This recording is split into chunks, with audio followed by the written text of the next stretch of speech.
किसी ने बड़े कमाल की बात कही है कि पानी की बूंद अगर तवे पर गिर जाए तो गायब हो जाती है, कमल के पत्ते पर गिर जाए तो मोती की तरह चमकने लगती है, और वही बूंद अगर सीप में गिर जाए तो खुद मोती बन जाती है।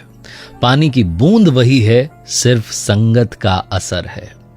नमस्ते, मैं हूं आरजे कार्तिक। एक बड़ी छोटी सी कहानी आपको सुनाता हूं, और ये कहानी एक ऐसे राजा की जो बहुत क्रोधी था, स्वभाव से बहुत गुस्सैल था, बहुत गुस्सा आता था उसको। एक बार अपने सैनिकों के साथ निकला हुआ था जंगल में शिकार करने के लिए। तो जब शिकार का पीछा करते करते सैनिक जो हैं थोड़ा भटक गए तो उन पर गुस्सा करने लगा, और सारे सैनिकों से कहा कि ये घोड़ा ले जाओ, तुम लोग भी जाओ, मैं पैदल पैदल ही वापस आऊंगा। गुस्से में था। सैनिकों ने समझाया कि महाराज, इस जंगल में आप रास्ता भटक जाएंगे, कहाँ आप जो है इतना सब कुछ सोच रहे हैं। राजा ने कहा नहीं, मैं खुद से आऊंगा, जाओ ले जाओ सब कुछ।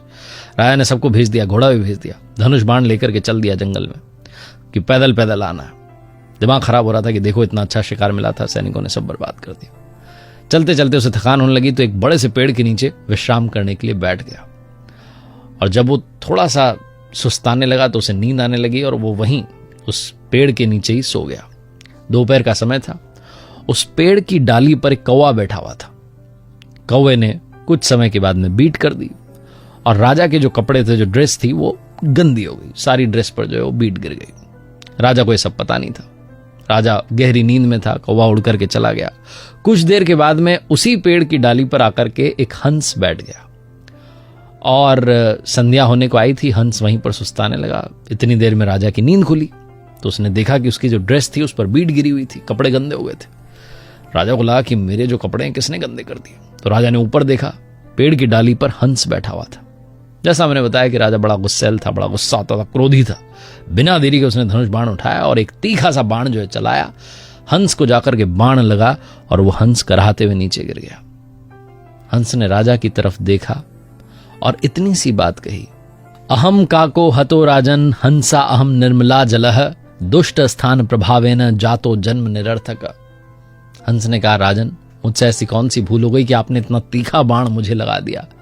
मैं तो निर्मल जल में रहने वाला निर्मल प्राणी हंस हूं। वो तो दुष्ट की जगह आकर के बैठ गया था, इसलिए उसका प्रभाव आ गया। दुष्ट की जगह पर सिर्फ बैठने से मेरी जान जा रही है, तो सोचिए जो दुष्टों के साथ रहते होंगे राजन, उनका क्या हाल हो जाता होगा। कौवे की जगह आकर के उस डाल पर आकर के हंस बैठ गया था। बस इतनी सी उससे गलती हुई और राजा को लगा कि हंस ने बीट कर दी है। राजा भी बड़ा गुस्सैल था, क्षमा मांगने लगा, लेकिन क्षमा मांगने से होता क्या, हंस के प्राण चले गए। ये कहानी बहुत छोटी सी लेकिन दो बातें बताती है। पहली बात तो ये कि दुष्टों की संगत से बचिए। अच्छी संगत जो है उस पर ध्यान दीजिए। आपकी जो कंपनी है, जिस फ्रेंडशिप को आप आगे बढ़ा रहे हैं, वो अच्छे लोग होने चाहिए जो आपको मोटिवेट करें, लाइफ में आगे बढ़ने के लिए इंस्पायर करें, कहें कि आप कमाल कर सकते हो, आपको अच्छे रास्ते पर लेकर के, आपकी लाइफ में पॉजिटिविटी लेकर के। और दूसरी बात, कभी भी बिना सोचे समझे एक्शन मत लीजिए। हम जल्दबाजी में आकर के कुछ तो भी एक्शन ले लेते हैं और बाद में पता चलता है कि जो हमने एक्शन लिया उसका कोई मतलब ही नहीं था।